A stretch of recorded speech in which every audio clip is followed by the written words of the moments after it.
Hello everyone and welcome back to my channel.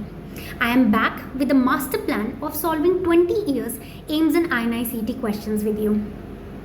I know the exam is approaching and you are all anxious and scared, but at the same time you're working hard. All you require at this time is also to work smartly. For that, all you need to do is to solve the previous year's question of the INI-CET in the AIIMS exam. Right? Now you don't have time, I know, but I have. So I will do the smart work for you and solve all the previous year's question. So without wasting the time, let's start with our second topic, and that is trauma. Now this section has 97 questions that we're going to discuss today. And this topic is very important, specifically in the recent time. Post 2011, the number of questions that have been asked are consistently from similar topics and have increased with each year. So now I will show you the topics we are going to discuss today. The first topic will be the trauma in the primary care, which will have 21 questions. Second topic will be miscellaneous topics, which will have questions from different areas, and there will be 5 different types of questions that I will discuss, whose number of questions have been repeated multiple times. Third topic I am going to do is the triage, which is repeatedly number of times, and 8 questions have been asked in a very unique manners.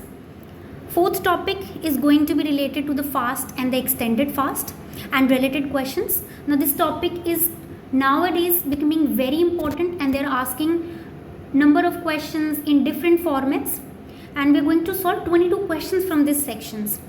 Now the 22 questions does not include that till now only 22 questions have been asked. 22 question means 22 different types of questions have been asked. Topic 5, abdomen and abdominal trauma. 2 unique type of questions have been asked. This area is not that important because the repeats have been less. Topic 6 is the renal trauma. Now this topic is important, and also this topic I will cover in the renal section, where I will do this topic in a very holistic manner. So you don't need to worry even if some questions are missed in this section. Topic 7 will be the retroperitoneum. Now this is also a very unique topic, and 4 questions will discuss from it in 3 different ways. Topic 8 is the damage control surgery. This is very important because nowadays number of questions asked from these topics are increasing. Topic 9 will be urethral trauma, a very separate topic. Topic 10 will be bladder trauma, just asked once, and this topic I told as earlier will discuss in the other section as well. Topic 11 will be the trauma chest, pneumothorax. Now this topic is as important as I can't even say. It is very important, and you need to focus on this topic. So even if you are revising in the last time, even if you focus on 2 to 3 topics among these, it is sufficient. Now next is topic 12, trauma chest, and topic 13 and the last will be trauma head and neck. Now let's start with the first topic, that is trauma primary care. So 21 questions have been asked and mostly revolve around 8 different types. So as you all know, in the trauma settings, we always follow the ATLS guidelines, right? So the 5 steps as per the ATLS guidelines are: first, airway assessment and cervical spine stabilization is the first step. And this step is very, very important. And I will highlight in the upcoming section how important it is with proof. Second is breathing and ventilation assessment. Third is circulation assessment. Fourth is disability assessment, that is performing the basic neurological evaluation. And the fifth is exposure to check for any other injuries, and environmental control to look for hypothermia and hyperthermia. Now let me show you the airway section in detail. See, as I have highlighted earlier, this airway section is very important. It is a very important step, and a number of questions have been asked from it. So how will you see that what are the signs of airway distress? See, dyspnea, tachypnea, stridor, cyanosis, inability to speak, altered mental status, when the patient is speaking inappropriately, these are the signs which indicate that the airway might be obstructed. So the first thing you are going to do is to remove the obstruction from the airway. So how can you do it? The methods are mechanical. You can do it opening the jaws or chin lift. Second is oropharyngeal tube, so that the tongue doesn't fall back. The most important is the endotracheal tube intubation. And the last resort is cricothyroidectomy and tracheostomy if none of the above methods work. Now, among this step is included the spine stabilization, and this is done before airway is managed. Because if you do not stabilize the spine, it can severely injure the spine and the patient can immediately collapse. So that can be done by not moving the patient much, using the Philadelphia collar so that the cervical spine is fixed. Using the log roll method, if you have to move the patient and you have to look at the back of the patient to look for any spine or the vertebral injury. Now remember, there is a question in the INI CT that you only shift in the supine and prone position. In the prone position or supine, never in the lateral. So this question was asked, and I'll show you how it was asked. See the first question. A man met with a road traffic accident which resulted in the paralysis of both his upper and the lower limbs. He has not passed urine and tenderness is elicited in the cervical region. What will you advise? See, this is a trauma setting patient. So what will you do? Let's see the options here. The patient should not be lifted and portable X-ray machine should be used after neck stabilization. Let's see. B. The doctor will instruct the radiographer to take the cervical and chest X-ray. Okay, we will not instruct the radiographer because the radiographer can move the patient. Third, the doctor will instruct the radiographer to take the cervical X-ray in AP and lateral without any cervical support. Not at all. It can severely damage the spine and can immediately result into collapse of the patient. The doctor should not order a cervical X-ray and shift the patient from the trolley by himself. Never do it alone. I told you, in the log roll method, minimum 5 people are required to move the patient. The 5th person is going to check the spine and the 4th person will be required to move the patient even if we have to move the patient in the lateral position. So the answer here will be that the patient should not be lifted, shifted, and portable chest X-ray machine should be used. So this is the answer. Second, the first priority in the management of a case of head injury with open fracture of shaft of the femur. See, the question asked the first priority. First priority I just now told you is airway. See, I told you how important this step is. So, even if you are confused, fracture shaft, don't think. Think about the keyword, first priority. So, the answer will be intubation because you have to secure the airway. Let's do the next one. In a school bus accident, which of the following victim you will attend first? See, again airway obstruction will be the answer because in any road traffic accident, the first thing you check is the airway with cervical spine stabilization. So the answer will be this. You will not look for shock. It can be managed later. Flail chest comes into the green category, ambulatory patient. So this will not at all be the thing. And severe head injury. If the patient is of severe head injury, it can be up in the category of black, that the person might be dead or moribund, so you will not attend it. We will discuss this further in the triad section. Next, a middle-aged man comes after a road traffic accident and bleeding from the scalp. See, road traffic accident, bleeding from the scalp. He is unconscious. A card in his pocket reveals that he is known diabetic on tap glimepiride and metformin 2 tablets taken twice. So he is a known diabetic patient. What should be the next management in this? Next step in the management. Let's read the options. Send blood for the test. Start IV glucose and send to the CT. Okay. Start normal saline. Send to CT. Third, dextrose solution CT scan. Airway CT scan. Blood sugar if less than 70. Start dextrose. So just now I told you, any road traffic accident patient, unconscious, conscious, you'll always check for the airway. So even if you would have not known the answer of this question, just remember airway would have been the first thing that you would correct. So this question would have been solved by this, by just looking at the airway, because only one option they provided for the airway. So this was the answer. But I will discuss this question in a bit detail, that what do you do about the blood glucose and how do you treat in such situation. See, if the patient is a diabetic and now that patient comes in a road traffic accident, the first step you will do is airway. I just now told you. Now, he is a known diabetic, that is known from his card.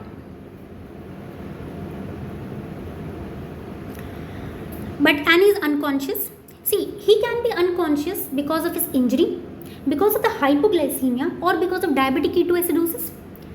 Right. So what will you do? You will check the blood glucose. Right. You'll check the blood glucose. If the patient's blood glucose is less, that means it is because of the hypoglycemia. And if it is normal or increased, or ketotic smells is coming from his mouth, then diabetic ketoacidosis. Right. So what will you do if the patient has hypoglycemia? The next step you will do, and also to rule out any injury, you'll do NCCT head.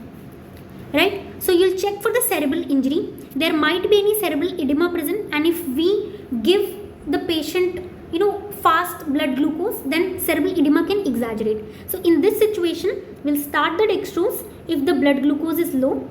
Okay? And if there is a severe cerebral edema is there, then we'll start the glucose in a controlled manner.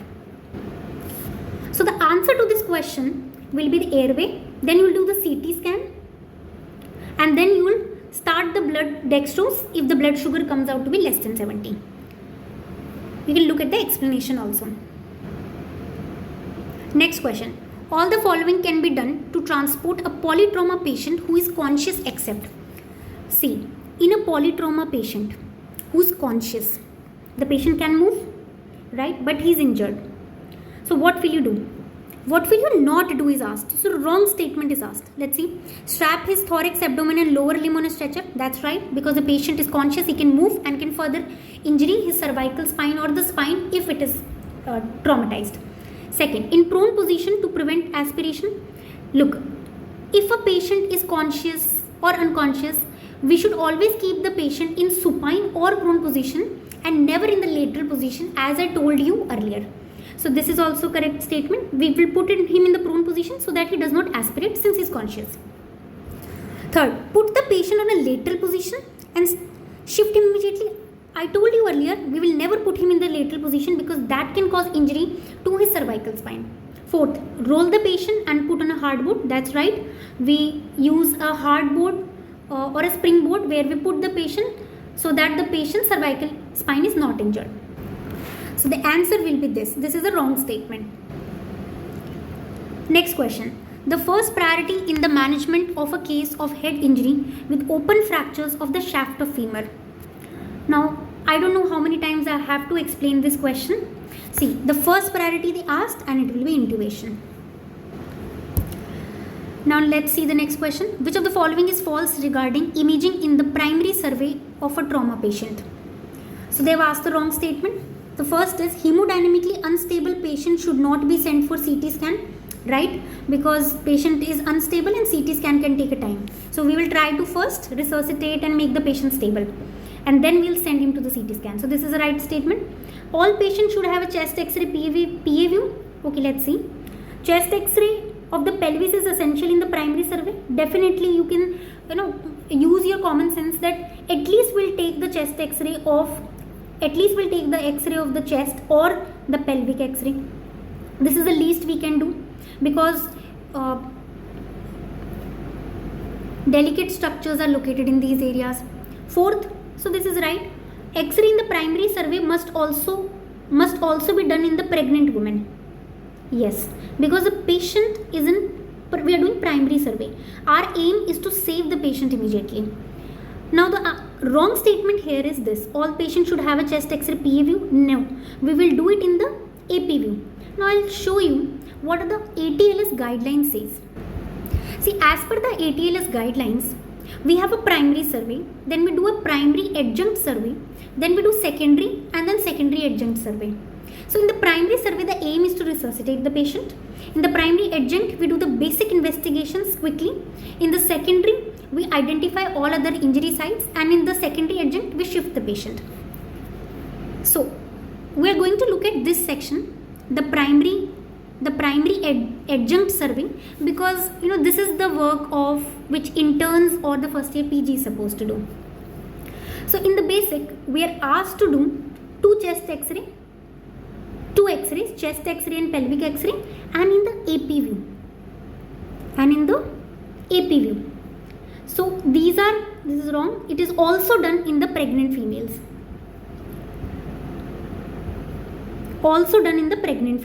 Remember this.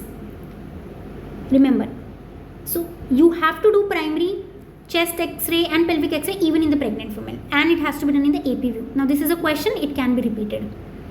Then you will put 2 tubes, Ryle's and Foley's. This is contraindicated if there is CSF rhinorrhea, because then it can injure the brain, and Foley's if there is any bladder or urethral injury.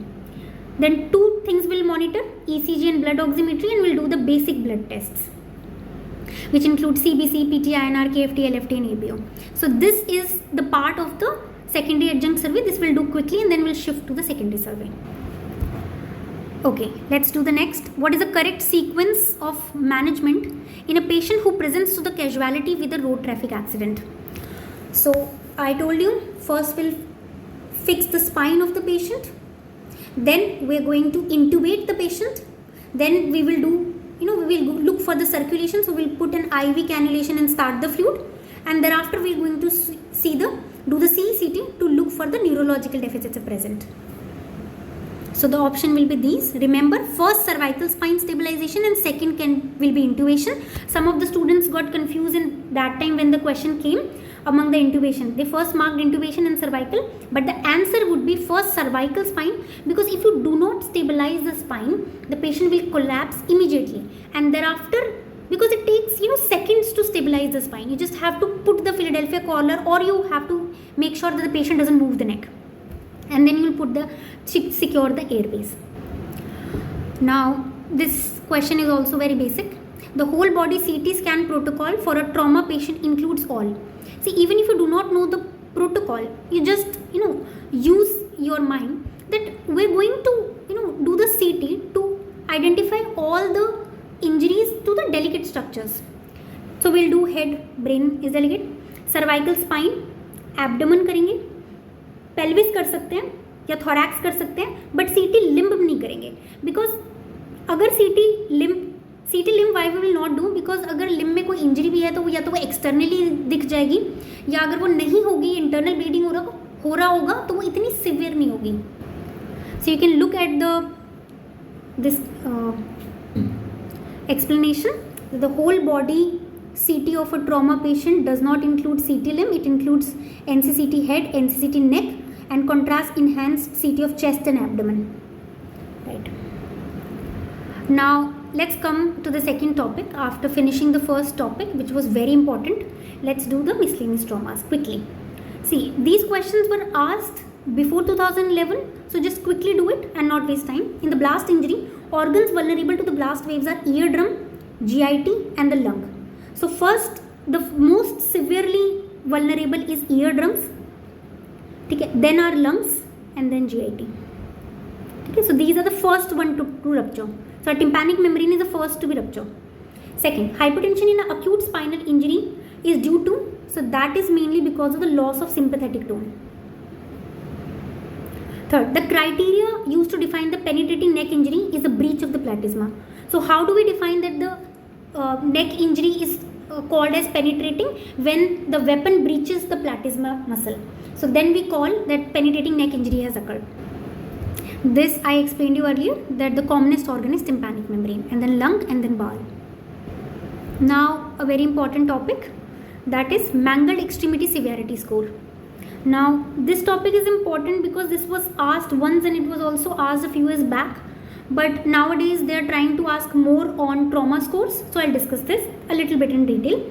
So they're asking what are the criteria we are using in the MES score.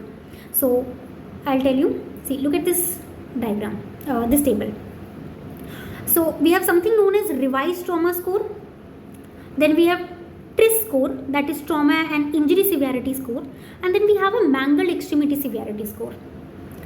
Okay. So revised trauma score includes Glasgow Coma scale, systolic blood pressure and respiratory rate.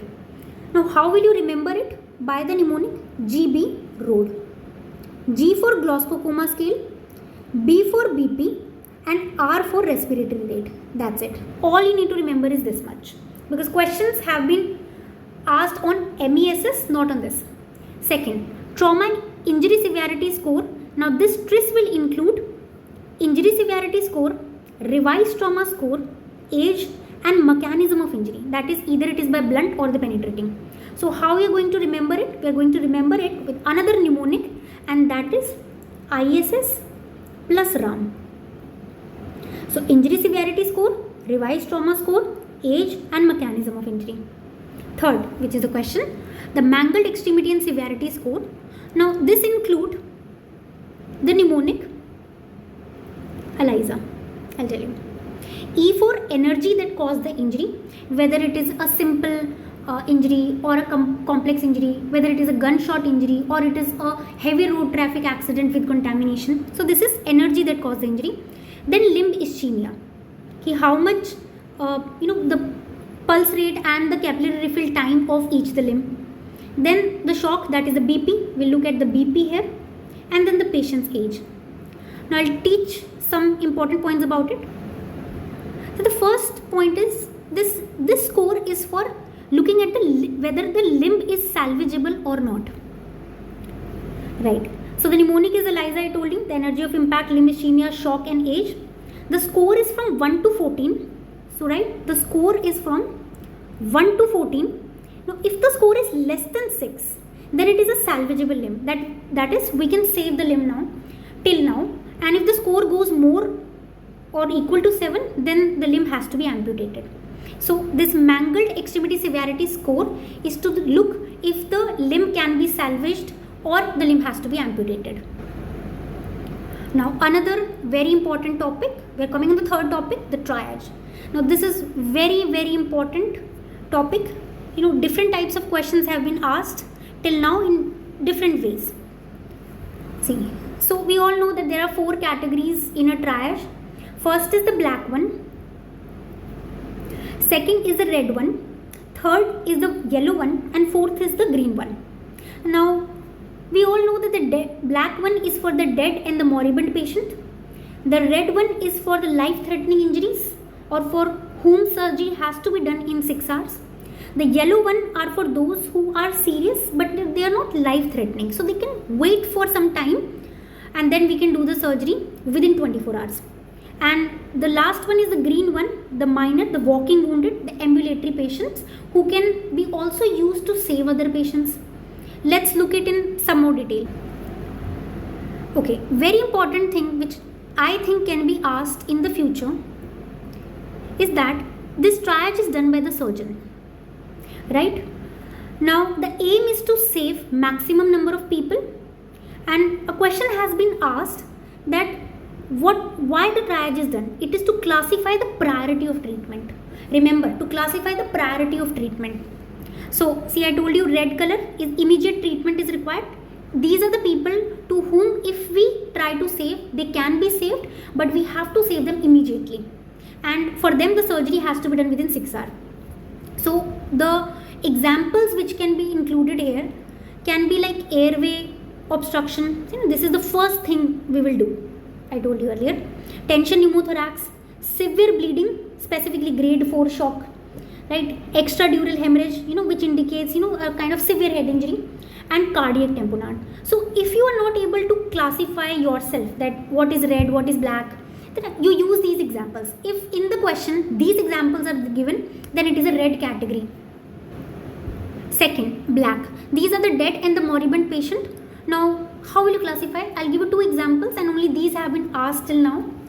Severe head injury if given, that person will be classified as black. Now, black category patient means that if you try to resuscitate them or try to save them, you will just waste your time and you will miss on those patients who fall in the red category and can be saved later. Third, yellow, which are urgent, whose surgery has to be done in 24 hours, like long bone fractures, open fracture and pelvic fractures, spinal injuries and burns if they involve 20 to 60% of the body surface area. Now next is green, which are ambulatory, that is the walking wounded patients. ये normal patients होते हैं. अब इनमें examples होते हैं जैसे flail chest. Now this is important because sometimes we put this flail chest in another categories. then burns 20% से कम and simple fractures, right? Now let's do the questions. What is a triage used for? I just now told you to classify the priority of treatment, not to prepare for disaster or to assess the impact of the disaster, to rehabilitate following. It is to classify the priority of the treatment done by the surgeon at the time of massive casualty. Now let's come to the fourth topic, which is FAST, a very very important topic, because the number of questions that have been asked from this topic are increasing, and since 2012 the questions are so basic that they're asking just the full form of FAST, right? And then thereafter nowadays they're asking more in detail about this topic, like what is eFAST, what are the areas where we do it, etc. Now let's see the questions. So first is, in eFAST, which of the following body part is included apart from the abdomen? See, eFAST. So E का मतलब होता है extended और FAST का मतलब होता है focused assessment sonography in trauma. See, remember the full form, because this question has been recently asked also, and this is very easy, right? You can't miss this question. Focus assessment sonography in trauma. And extended का मतलब होता है कि now they are going to look for the thoracic cavity. Normally we look for the abdominal and the pelvic cavity. Now we're going to look for the thoracic cavity also. Remember, in the FAST we cannot look at the retroperitoneal area because that is behind. So we look at three. We look at the pelvic, we look at the abdominal cavity, the pelvic cavity and the thoracic cavity. Now I'll show you what all areas where we put our ultrasound and then quickly measure. So see, this is the first one in the epigastric region, then second in the right side, third in the left side, and fourth in the pelvic area. The first, second, third and fourth, and then fifth last in the thoracic. So you won't do thoracic first, you will first assess the abdo and then the thoracic. Remember, this question has not been asked, but it can be asked. The minimum fluid will be 100 ml, which the FAST can detect. So if 100 ml fluid is there and FAST you are able to see, it is FAST positive. Now the next question they are asking is the algorithm, that how do you approach a trauma of chest, how to approach a patient of chest trauma. Now 11 questions have been asked from this. 11 questions. So this is a very important topic which you can't miss. See, this table is very very important. 11 questions have been asked from this algorithm. Just learn it. I'll teach you. See, if we have a blunt or a penetrating injury, we'll look at whether the patient is hemodynamically stable or not. Now, if the patient is not hemodynamically stable, we'll immediately do the FAST scan. This is a very handy machine which is available in the emergency setting nowadays, which uses the ultrasonic mode to detect any kind of bleeding in the abdominal, thoracic or pelvic area, right? So if the FAST scan is positive, we immediately go for laparotomy. We'll explore the abdominal cavity or the pelvic or the thoracic, because the patient is hemodynamically unstable and can immediately collapse. If it is negative, then we'll consider other sites and we'll repeat FAST. Now if the patient is hemodynamically stable, then also we'll do the FAST. Now if that is positive, we'll go for CT. Now this is important. So they've asked, you have done the FAST, patient is hemodynamically unstable, what will be your next step?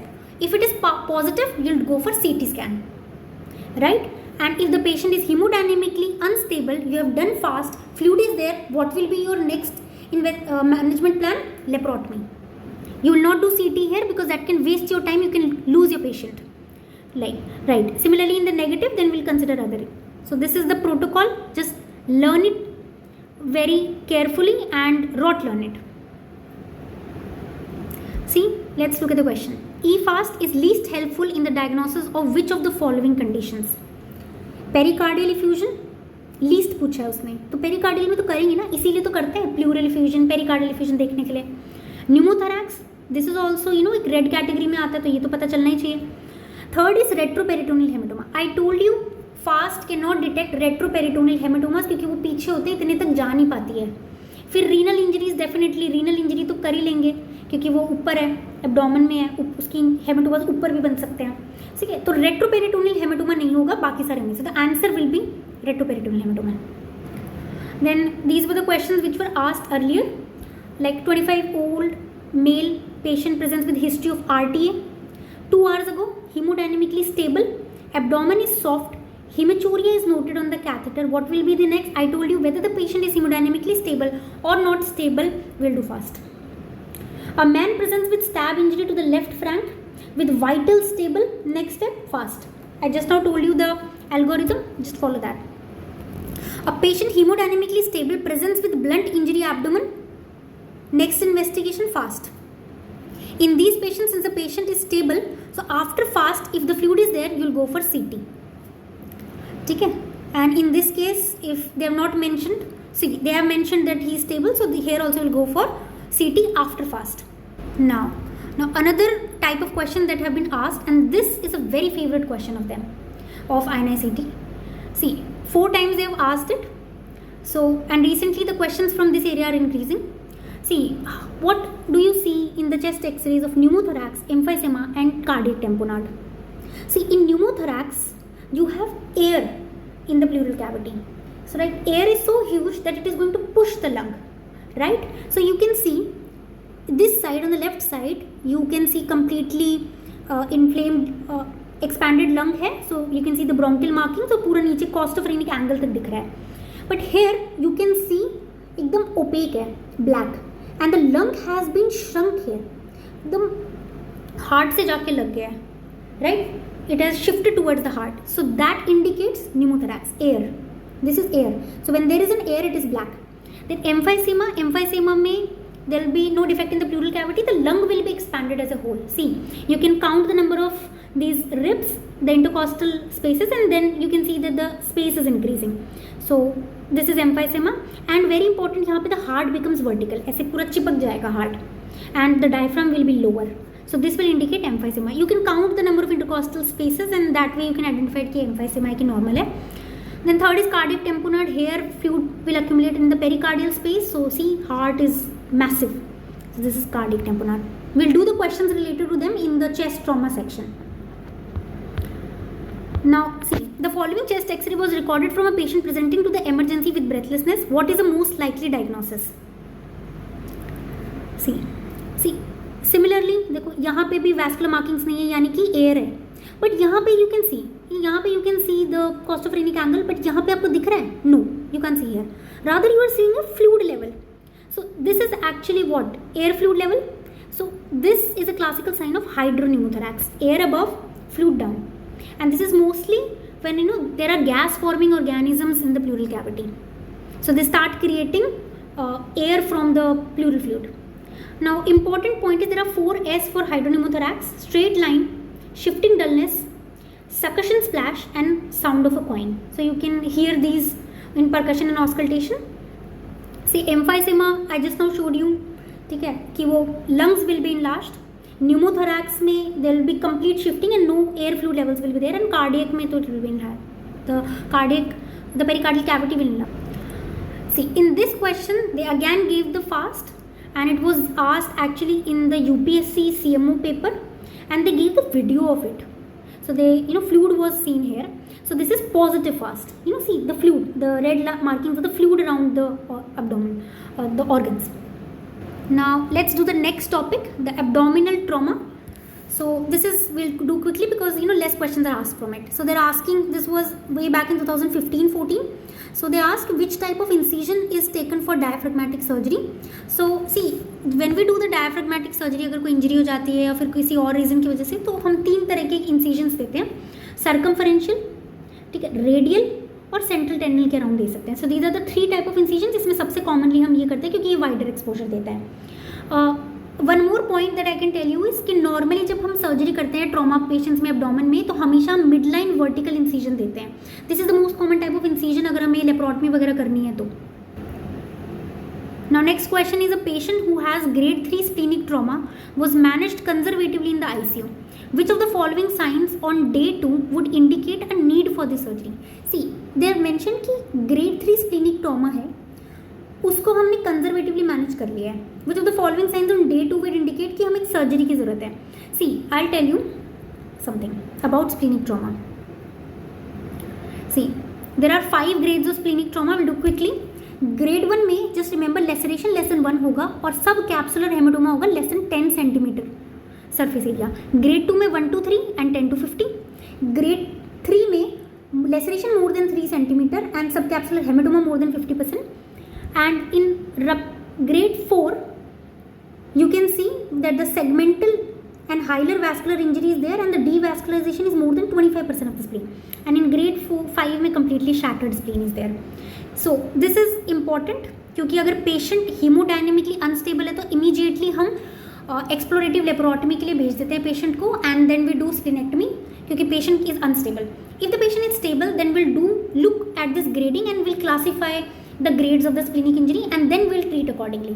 See, I'll quickly explain the treatment. Grade 1, 2 and 3 are managed conservatively, but agar after some time if there are signs of visceral perforations such as like pneumoperitoneum or marked fall in the BP due to the bleeding, then we do the surgery.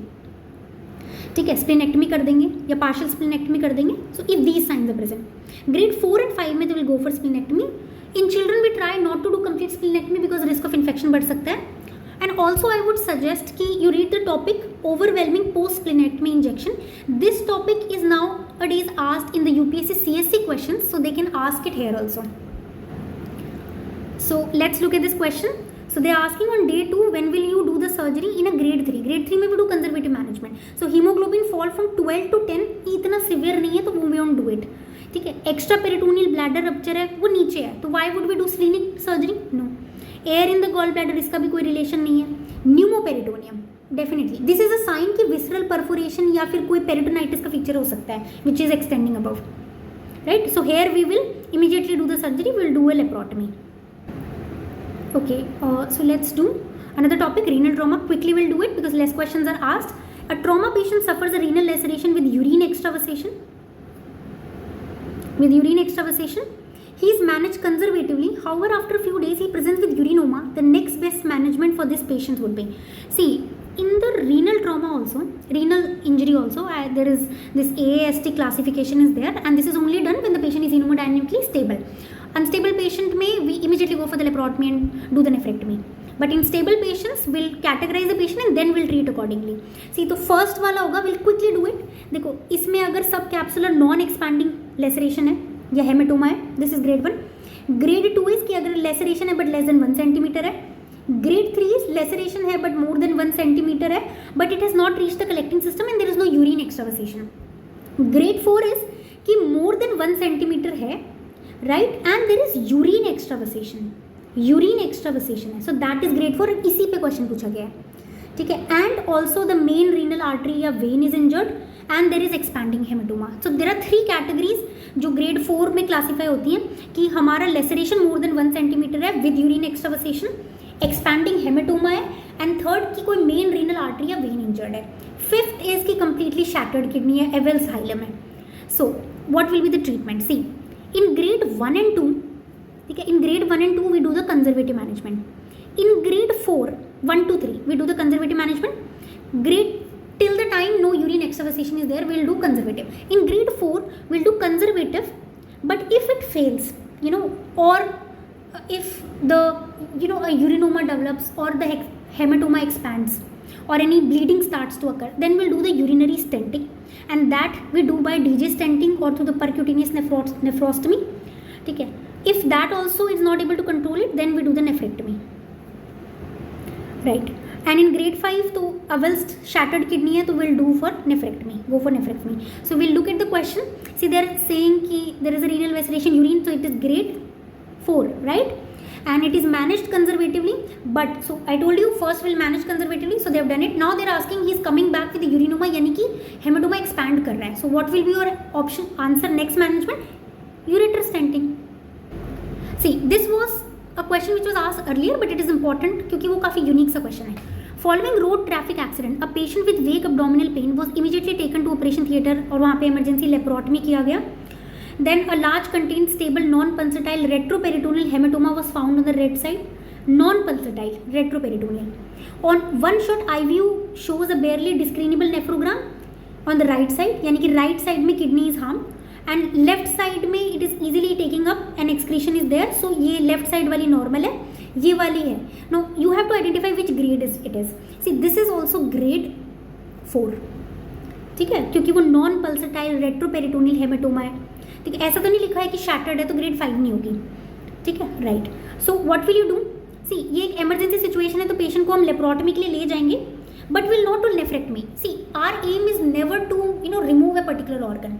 Will always try to look for a better solution कि हम उसको conserve कर सकें. So first will isolate the proximal renal vessel, क्योंकि हो सकता है कि रीनल वेसल की इंजरी है या एक्सपैंडिंग हेमेटोमा है. Then we'll open the Girotta space and explore the kidney. So this will be the best answer. Though the answer could have been nephrectomy, but this is the best one. You can read the explanation here and pause the video and read it. Now let's quickly do the 7th topic, the retroperitoneal. So 4 questions have been asked in 3 different ways. See, this topic is important because you can get confused with it. See, in the deacceleration accident, which of the following fixed part of aorta is not ruptured? See, I'll show you. See, you know that this is aorta. This is the ascending aorta. Then we have the 3 main arteries, the brachiocephalic, the common carotid, the left one, and the left subclavian. And then we have this descending, which is it goes behind the esophagus. So this is that part which is fixed to the esophagus. So this is a little bit protected because of the trachea and the esophagus. Okay, but this one is an exposed part. So this is prone to injury.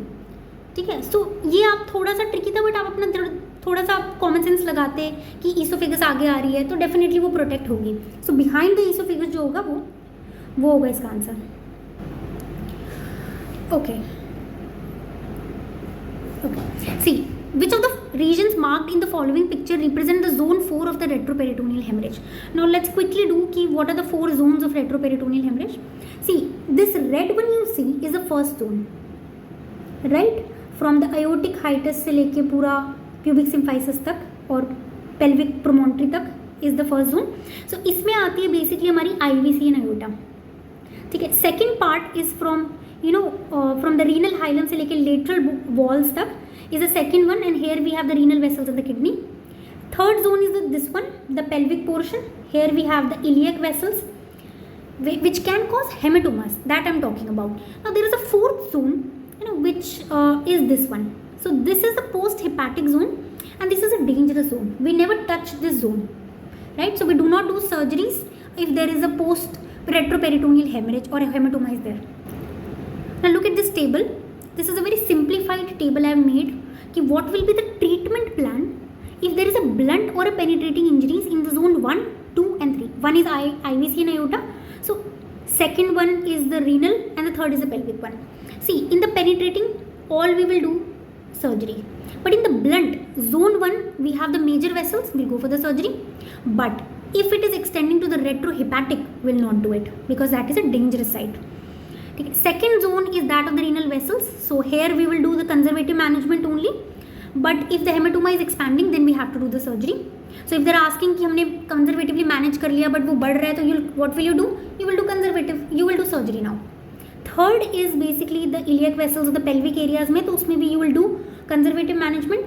यहाँ पे हम surgery नहीं कर सकते क्योंकि वो deep into the pelvic areas है, तो हम एंजियो एम्बोलाइजेशन करते हैं अगर कंजर्वेटिव मैनेजमेंट फेल हो जाता है तो. Okay, the next topic is the damage control surgery. Now ये टॉपिक बहुत इंपॉर्टेंट है क्योंकि रिसेंटली इस पे क्वेश्चन पूछे जा रहे हैं. तो see 6 questions have been asked in 4 different unique ways. Will do it by the this questions. See quickly, a 30-year-old young male met with a road traffic accident and came to the trauma center. His BP was 90/50, 150 was a pulse, Glasgow scale is 8. He had multiple injuries and fast reveal hemorrhage in all the quadrant. He was operated upon and then post-operative picture is this. What does this picture indicate? So this. See, these two indicate actually a damage control situation, a massive casualty. A massive casualty picture है कि where multiple organs and multiple sections have been injured, right? So the options they gave, they showed these two images and they asked, what is this? See, it is actually this damage control surgery and mesh closure. See here, I'll teach you in detail a bit. This is a plastic mesh or a mesh closure which is used in a damage control surgery. Now let's quickly see what is damage control surgery. See, damage control surgery is one where the casualties are so severe that we just try to save the patient at that time. Okay, so there are different phases to it. See, in the phase 0, we have the prehepatic zone. pre-hospital, where you immediately do the crystalloids, do the blood transfusion, inject Trenexa, and we do hypotensive resuscitation. Now this point is important, I'll explain you later. What is this? Phase 1 is abbreviated laparotomy, which is done in 35 to 45 minutes. Here we control the bleeding, control contamination, abdominal packing, and we do the temporary closure, or we leave the abdomen open, because ultimately we have to manage the patient later, or we have to do the definitive surgeries later. ये you dot learn it क्योंकि ये question पूछा गया है. Now phase 2 is ICU.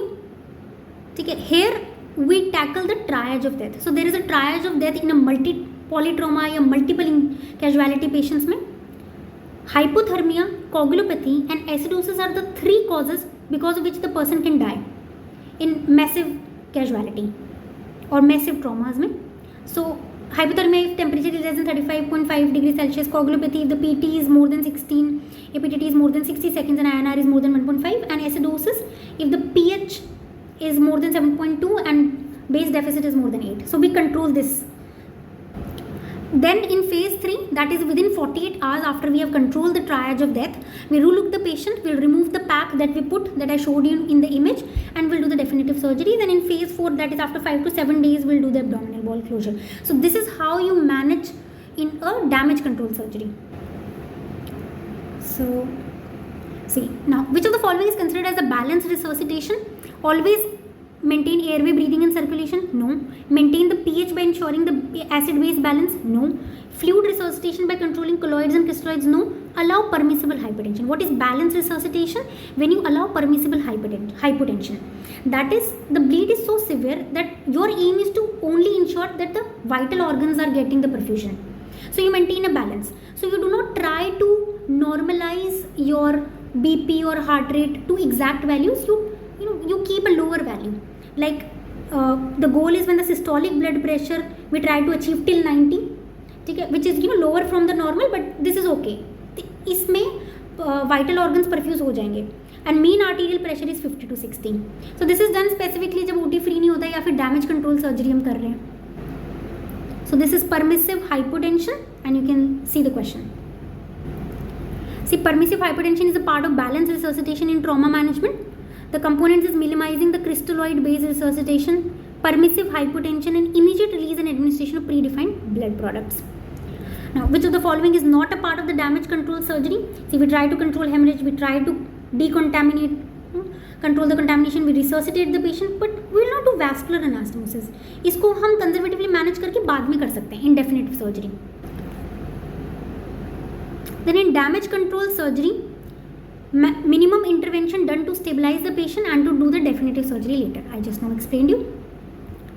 9th topic, urethral trauma. I'll quickly explain. देखो, urethral trauma का जो patient होगा वो प्रेजेंट करेगा कि उसको इंजरी हुई इस एरिया में या फ्लैंक एरिया में, वो गिर गया, उसको इंजरी हुई, and there is a blood at the meatus. See, अगर क्वेश्चन में आता है blood at meatus, urethral injury है वो 100%. अब 2 तरीके की हो सकती है, ठीक है. एंटीरियर यूरेथ्रल यानी कि प्रॉक्सिमल वाली, दिस इज प्रॉक्सिमल, ठीक है. This is when your bulbar urethra is ruptured. ये कब होती है? जब आपके क्वेश्चन में ऐसी हिस्ट्री आएगी कि एक बच्चा है या एक बड़ा है जो साइकिल से गिर गया, या कोई जिमनास्ट है जिसको इंजरी हो गई है, ठीक है, या कोई पेनिट्रेटिंग ट्रॉमा है, ठीक है. तो उस सिचुएशन में you will suspect urethral injury, bulbar. And another is the posterior urethral injury which is actually the membranes urethra की इंजरी होती है, राइट. सो इसमें हिस्ट्री होगी कि पेशेंट है और उसको पेनिट्रेटिंग इंजरी हुई है और पेल्विक फ्रैक्चर हुआ है, इस टाइप की हिस्ट्री आएगी. So see, you can differentiate on the basis of history. Then you can differentiate by doing the DRE, the digital rectal examination. You will see high riding prostate in a membranous urethra,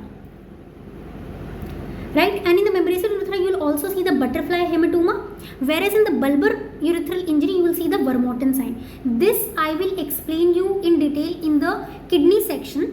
So for that, please watch those videos, and also definitely not forget to like, share and subscribe our videos, because only if you like, share and you share these videos, then I will be motivated to continue with these videos and it will benefit you all. So you can look at this retrograde urethroplasty where you can see the distal one, the bulbar and the membranous one. See यहाँ पे और इधर यहाँ पे and में हो रहा है, तो फिर ये पेनिस के बाद, पेनाइल यूरेथ्रा से पहले, तो वो डिस्टल है. See, look at the question. A 20-year-old male was brought to the ER after falling off from his bicycle. Bruise over the perineum, not past urine yet. Blood was seen at the meatus. Urethral injury. Bladder was not palpable. How will you manage it? So I'll quickly explain you कि जब blood at the meatus होता है, आप urethral injury suspect करते हो, तो you first thing you do is palpate and look for the bladder. अगर bladder palpable है तो you will put the suprapubic catheter and drain it and leave it, and then you will plan the definitive surgeries a weeks later. But if you cannot palpate the bladder or the patient is not having the urge to urinate, then you will wait for the bladder to fill and or the patient to feel the urge to urinate, and after that happens you will put the suprapubic catheter, and then you will plan for the definitive surgeries after 6 weeks. That will be the urethroplasty. So in this question, ठीक है, they asked कि the bladder is not palpable, so we'll definitely wait for the bladder to fill and urge to urinate. So these will not be the answer. See, the confusion was with this, but this will not be. This is only when the bladder is full. Now let's look at the 10th topic, that is a bladder trauma. This is asked just once. So see, इसमें important है कि ऐसे patient present करेगा with pelvic fracture, ठीक है, blunt trauma है, no blood at the meatus, so urethral injury तो rule out हो गई है. Catheterization does not produce urine output, तो हो सकता है कि ब्लैडर की इंजरी है या रीनल इंजरी है. Radiographic imaging is shown. See, so यहाँ पे देखो एक्स्ट्रावसेशन, अब देखो नीचे यूरिन, नीचे कुछ नहीं जा रहा है, यहाँ पे पूरा फ्लूइड फैल गया है. तो ब्लैडर इंजरी दो तरह की हो सकती है. वन कैन बी इंट्रापेरिटोनियल और कुछ एक्स्ट्रा पेरिटोनियल होगी. इंट्रापेरिटोनियल में the fluid will be spill in the entire abdomen, right. Extra में वो सिर्फ आगे पेरिटोनियल स्पेस में जाएगा, इस तरफ जाता हुआ ऐसे लेटरल व्यू में, ठीक है, ऐसे पूरा फैल रहा है, तो ये इंट्रापेरिटोनियल है. और इंट्रापेरिटोनियल ब्लैडर रप्चर्स थोड़े सिवियर होते हैं, इसमें हम इमीडिएटली लेप्रोटमी करके उसको हील करते हैं. Now this topic is extremely important, ठीक है, the chest traumas. Now pneumothorax is a favorite question in INICT. I would say it's a favorite question. You know, their favorite question is this. 16 times they have asked, and they're asking this question in every exam from 2016 से लेके 2021 में, and they ask either the diagnosis or the management, ठीक है. So according to the ATLS 10th guideline, so how will you manage कि अगर pneumothorax stable है, यानी कि simple वाला है, तो you'll go for the conservative management, और अगर वो unstable है या वो tension pneumothorax है, then you will go for needle decompression या needle thoracostomy, ठीक है, in the 5th intercostal space in adults और in the 2nd intercostal space in paediatric population. और उसके बाद में जब वो थोड़ा सा रिजॉल्व हो जाए, पेशेंट स्टेबल हो जाए, तो फिर इंटरकॉस्टल चेस्ट ट्यूब ड्रेनेज डाल दो, ठीक है. This is how you manage. So will see the questions. A patient of road traffic accident with injury over the chest and limb has low SpO2. M mode ultrasound of the right upper chest shows stratosphere sign. See, pneumothorax का fast पे कुछ science होते हैं, जैसे कि the स्ट्रैटोस्फेयर sign, ठीक है, the barcode sign, ठीक है, और the loss of sliding sign. You study these in detail in from your notes, ठीक है. I am just revising it quickly, ठीक है. So stratosphere sign will be seen in pneumothorax. This is a finding on the FAST, ठीक है, when you do it in the emergency. Second, a 40-year-old female presented with ER road traffic accident. On examination, the GCS is 15, heart rate is 110, BP is 90/60, elevated JVP. The right chest is tympanic. Tympanic का मतलब है कि pneumothorax है. This differentiates us from the pleural effusion, right? Or from the hemothorax, sorry. The left chest appears normal. The patient is dyspneic and ecchymosis, and abdomen is soft. See, patient shock-like features में है, tympanic heart sound और dyspneic respiratory distress is present, ठीक है. So that means कि patient को सिर्फ simple pneumothorax नहीं है, tension pneumothorax है, ये एक emergency situation है, ठीक है. So the probable diagnosis is tension pneumothorax. Cardiac tamponade नहीं होगा क्योंकि उसमें Beck's triad होता है. You hear the muffled heart sound, raised JVP, ठीक है, हार्ट रेट इज रिड्यूस्ड, ठीक है। इन पेरिकार्डियल इफ्यूजन परकशन पे डल नोट मिलेगा, यहाँ हमें टिम्पैनिक मिल रहा है। एंड मैसिव हीमोथोरैक्स में you will have dull sound and you will have features of shock, severe shock के फीचर्स आएंगे। So next question 17, respiratory rate 25 है, बीपी देखो बीपी है, शॉक में है पेशेंट, ठीक है। रेस्पिरेटरी डिस्ट्रेस नहीं है, hyper resonance is heard, respiratory distress है, hyper resonance is heard on the left side, x ray is given. See देखो अच्छे से दिख रहा है, यहाँ पे वैस्कुलर मार्किंग्स है, हार्ट है, सॉरी लंग है, और इधर क्लियर है थोड़ा सा, सो नो वैस्कुलर मार्किंग, और यहाँ पे लंग देखो, यहाँ पे ऐसे इस तरफ है, पुश्ड है, सो ये न्यूमोथोरैक्स का पेशेंट है। अब यहाँ पे पेशेंट क्या है, यहाँ पे पेशेंट देखो रेस्पिरेटरी डिस्ट्रेस में है, शॉक में है, तो ये टेंशन न्यूमोथोरैक्स है, just now I told you, ठीक है। तो आई told you initially the treatment for tension pneumothorax is wide bore needle insertion in the fifth intercostal space followed by intercostal drainage in the fifth intercostal space. This is the management of this tension pneumothorax.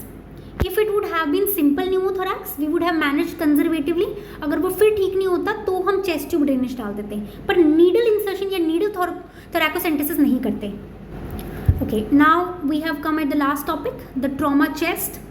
Now इसमें देखो immediate very quickly we'll do. During resuscitation, artifacts of fractured rib most commonly involves. This question was asked once, but ये थोड़ा common sense का question है, क्योंकि हम CPR तो लोगों को देते ही रहते हैं, या fractured rib तो होती ही रहती हैं, तो 3rd to 4th 5th rib होगा इसका answer. See, in many of the books the answer given was 4th to 6th rib, which is wrong. 3rd to 5th is the right answer. This is given in Love and Bailey. So that we have the standard source. So you, if question is repeated, mark this answer. Now I'll quickly explain you flail chest, क्योंकि ये भी बहुत important topic है, ये NEET वगैरह और बाकी exams में बहुत फ्रीक्वेंटली पूछा जाता है. देखो फ्लेल चेस्ट होता है कि वो एक सेगमेंट होता है कि 2 फ्रैक्चर्स हैं 2 कंसेक्यूटिव रिब में, तो एक सेगमेंट होगा, उसको कहते हैं फ्लेल चेस्ट. ट्रीटमेंट होगा अगर स्टेबल पेशेंट है, रेस्पिरेटरी डिस्ट्रेस प्रेजेंट है बट स्टेबल है, ठीक है, तो हम कंजर्वेटिव मैनेजमेंट करते हैं by giving oxygen by mask and analgesics दे दिया. अगर अनस्टेबल पेशेंट है, रेस्पिरेटरी डिस्ट्रेस प्रेजेंट है, तो हम ईटीटी करेंगे, endotracheal intubation and intermittent positive pressure ventilation दे देंगे. So this is the treatment. But अगर सिवियर डिस्प्लेसमेंट है और वो लंग इंजरीज या लेसरेशंस कॉज कर रहा है, तो सर्जरी कर देंगे ओपन रिडक्शन से. Now the next topic is trauma head and neck. So this topic is very important, a very important topic.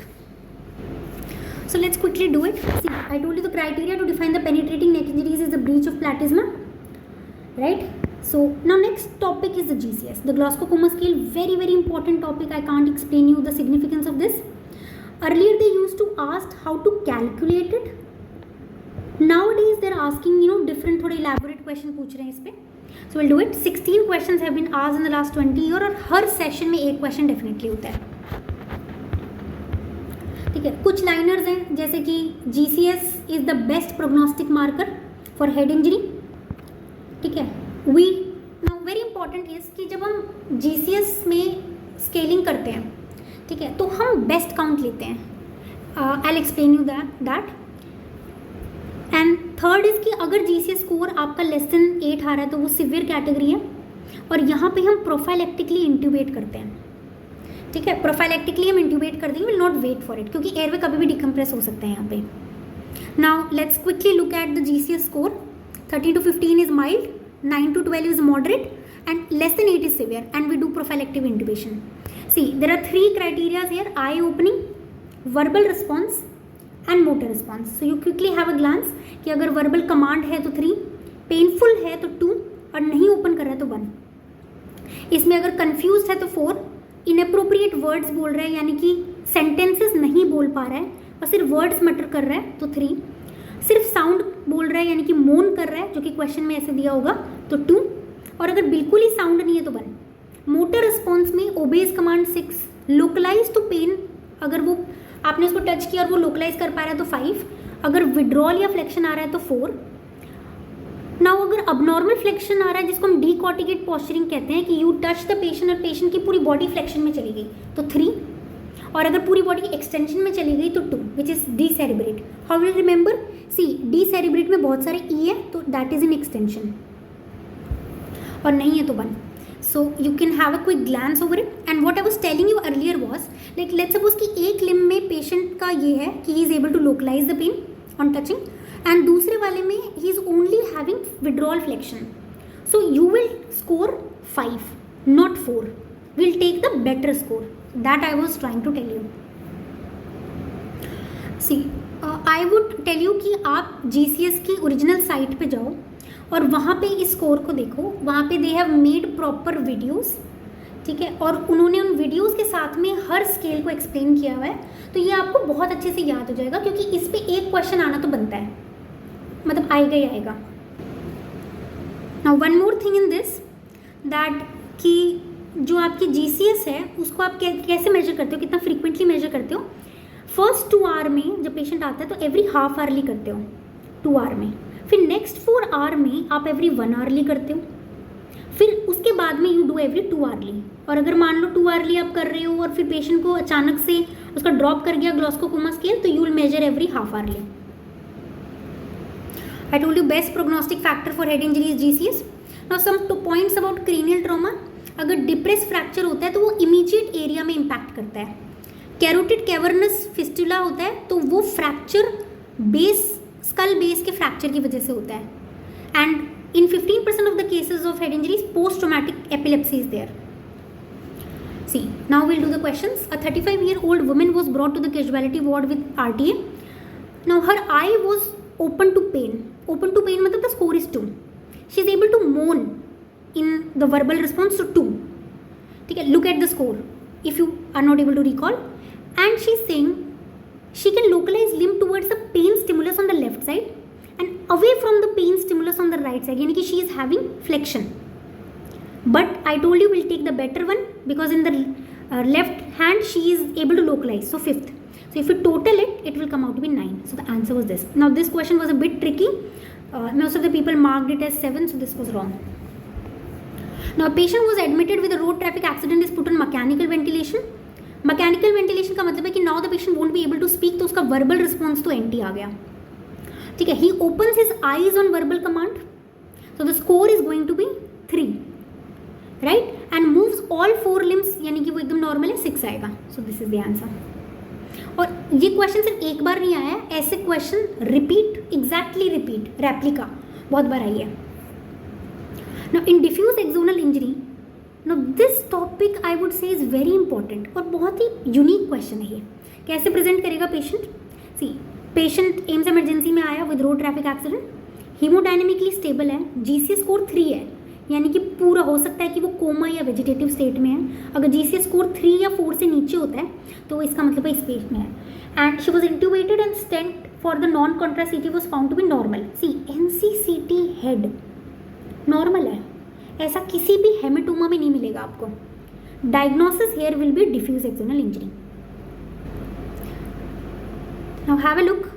Diffuse axonal injury is due to acceleration, deceleration या rotational injury. Mostly patient coma में होता है क्योंकि यहाँ पे GCS score 3 होता है. Patient stable होता है. NCCT head, now NCCT head is normal. Investigation of choice यहाँ पे, अब क्योंकि CT तो नॉर्मल है तो MRI करते हैं, ठीक है, the SWI type. And the best होता है अगर हम इम्यूनोहिस्टोकेमिस्ट्री में हमें बीटा अमाइलॉइड प्रिकर्सर प्रोटीन मिल जाते हैं तो, ठीक है. और आई विल शो यू कि हिस्टोलॉजी में या पैथोलॉजिकल स्लाइड में आपको क्या मिलता है. And treatment here is conservative.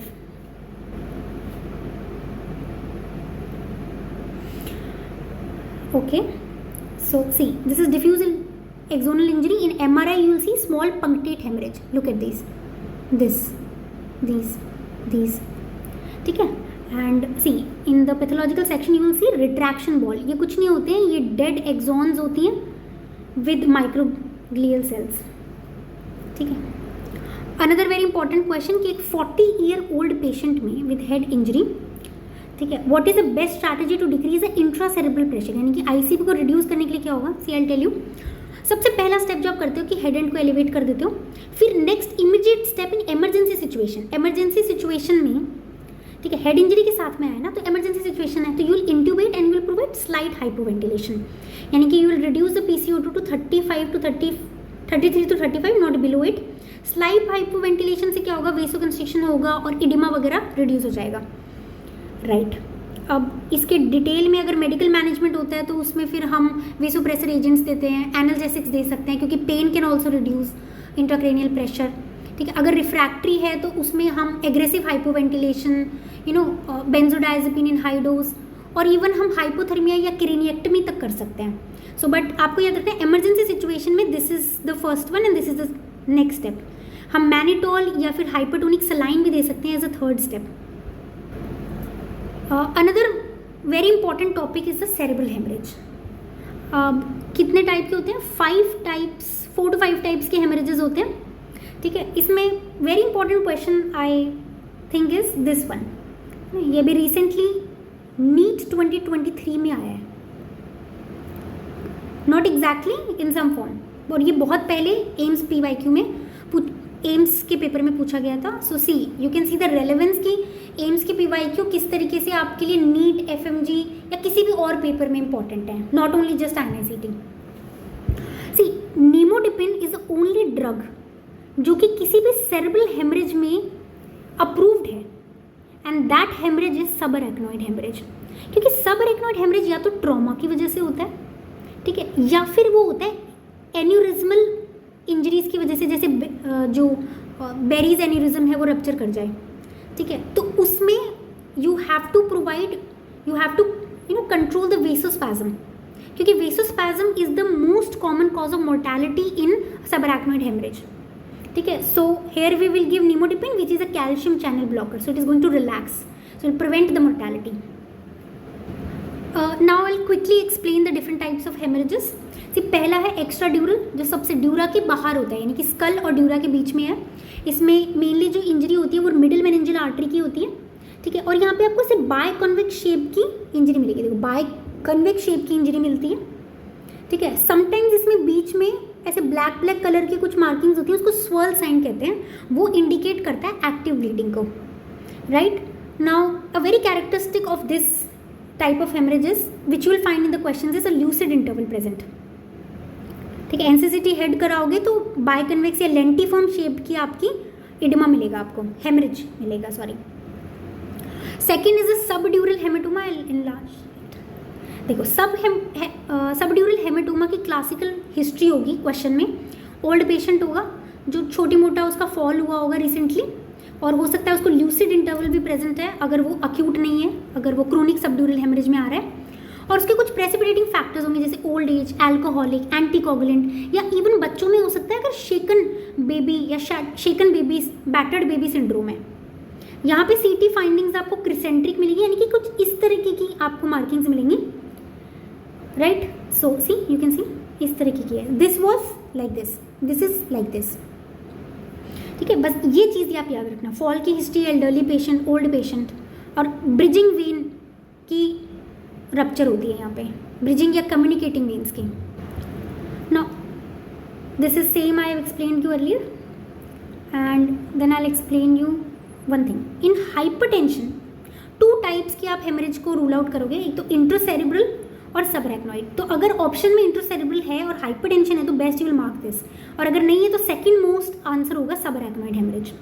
और subarachnoid haemorrhage I will explain you right now. Subarachnoid haemorrhage होता है जो अरेक्नॉइड और पाया मीटर के बीच में ब्लड अक्यूमुलेट हो जाता है, तो वो होता है या तो ट्रॉमा या बेरीज एन्यूरिज्म की रप्चर की वजह से।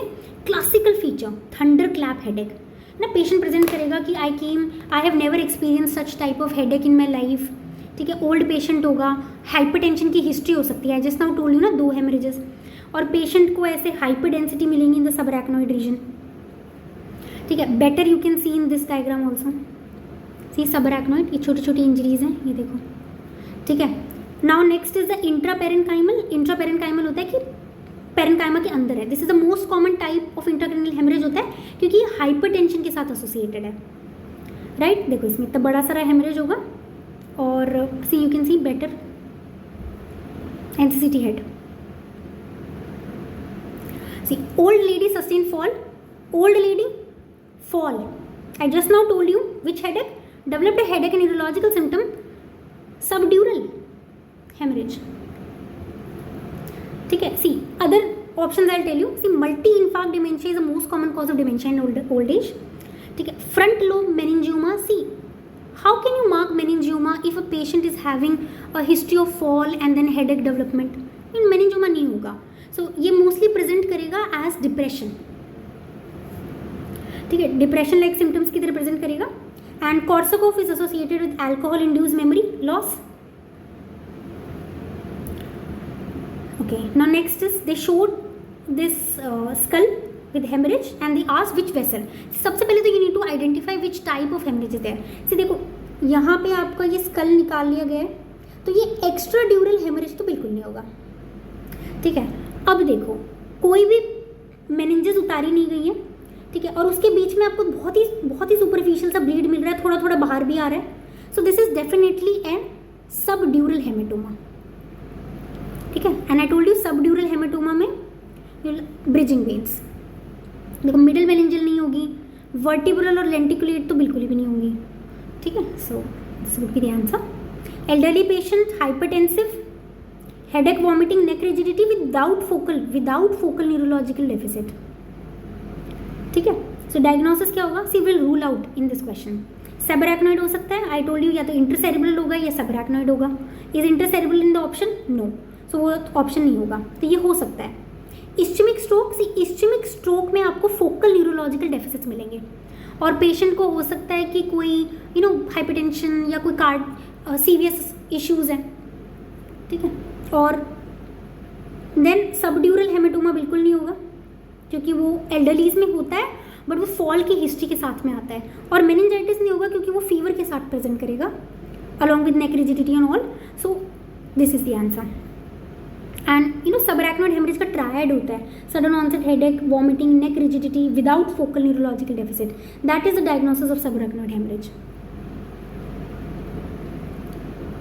You are a surgeon at CHC, rapidly deteriorating sensorium, progressive dilatation and fixation of the pupil. Surgeon is and CT is not available. Burr hole करना है आपको immediately to relieve the intracranial pressure. Which of the following sites will you choose? See, ये एक बहुत unique question था जो उस साल पूछा गया था. तो इसमें क्या है बेसिकली कि पेशेंट को कोई हेमरेज हुआ है और हमारे पास में CT-VT नहीं है, तो हमें पता नहीं है कि कौन सा है. बस हम बर्र होल करके उसको इमीडिएटली इंट्राक्रेनियल प्रेशर को हमें रिड्यूस करना है. So look at this table. ठीक है, देखो अगर जिस साइड पे ट्रॉमा है उसी साइड की प्यूपिल डायलेट हो चुकी है. ठीक है, क्योंकि अगर थर्ड क्रेनियल नर्व की पैल्सी होती है, ठीक है, तो उसमें इप्सिलैटरल प्यूपिल डायलेशन होता है. तो यानी कि आपको बर्र होल उसी साइड बनाना है. बट लेट्स सपोज कि पेशेंट का दोनों प्यूपिल्स डायलेटेड हैं, तो आप सबसे पहले देखोगे कि सबसे पहले प्यूपिल कौन सी गई. जिस साइड पहले जाएगी उस साइड पे बर्र होल क्रिएट करोगे. थर्ड, अगर मान लो आपको नहीं पता कि कौन सी पहले गई है, तो यू लुक कि एक्सटर्नली ट्रॉमा कहाँ पे है. ठीक है, तो जिस साइड पे एक्सटर्नली, क्योंकि ये मोस्ट कॉमनली होगा एक्स्ट्रा ड्यूरल हेमेटोमा, उसी को हम बर्र होल से निकाल सकते हैं mostly.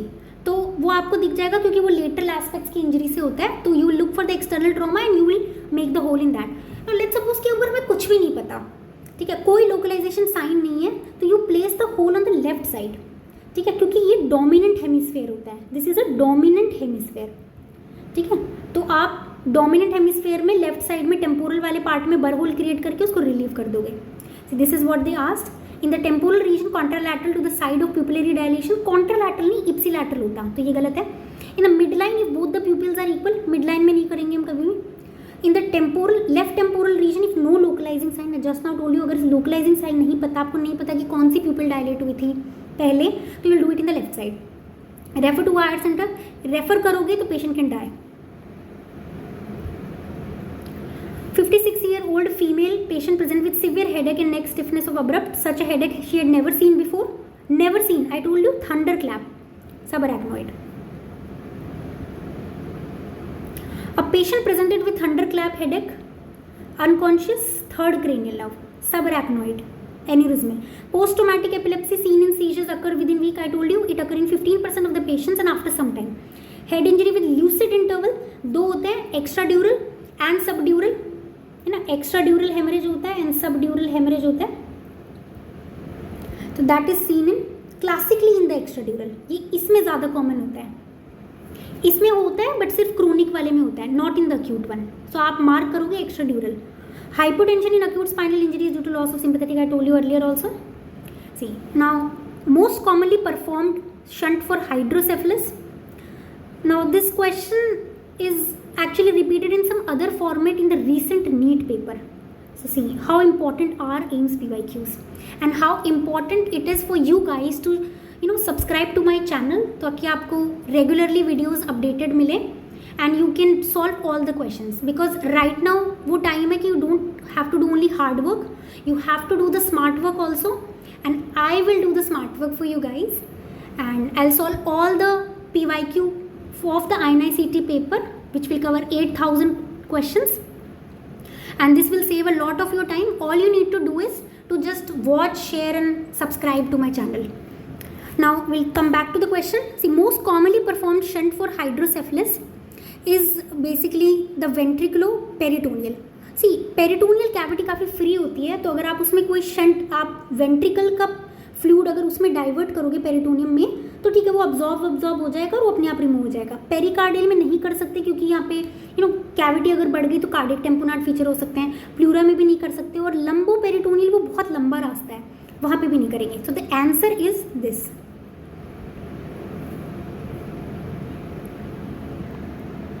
Okay, so with this, that was the last question and we have ended this section. I know this has been stretched a bit क्योंकि ये बहुत important topic है, and इस topic से at least 2 to 3 questions तो definitely आते हैं, sometimes एक भी आता है, but ऐसा भी हुआ है कि एक बार पेपर में 4 to 5 questions भी आ गए इससे related, from different sections. So this is very important and you cannot miss on this topic.